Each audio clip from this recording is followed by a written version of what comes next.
কেজিএফ নামটি মুভি পাগলদের জন্য এক আবেগের নাম।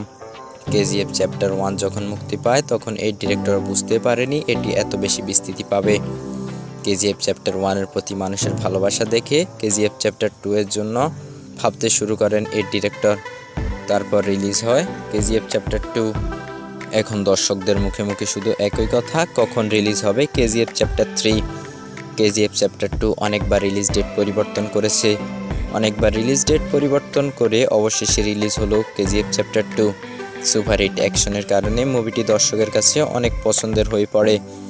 2023 সালে বলা হয়েছিল মুভিটি 2024 সালে রিলিজ হবে কেজিএফ চ্যাপ্টার 3, কিন্তু এখন যখন 2024 সাল এলো এখন বলা হচ্ছে 2025 সালে রিলিজ হবে কেজিএফ চ্যাপ্টার 3। তবে কত তারিখে এই ছবিটি মুক্তি পাবে সেই সম্পর্কে এখনও কোনো ধারণা পাওয়া যায়নি। যেহেতু 2023 সালে বলা হয়েছিল কেজিএফ চ্যাপ্টার 3 2024 সালে শেষের দিকে রিলিজ করা হবে, তাই খানিকটা ধারণা করে বলা যায় 2025 সালের প্রথম দিকেই কেজিএফ চ্যাপ্টার 3 রিলিজ হওয়ার সম্ভাবনা রয়েছে। কেজিএফ চ্যাপ্টার 3-কে চ্যাপ্টার 1 ও 2 থেকে আরও বেশি হিট করার জন্য কেজিএফের আগের হিরো ইয়াসের সাথে সাউথ ইন্ডিয়ান সুপারহিট হিরো প্রভাসও থাকবে। Magical news, Mohammad Shihab, Noakhali.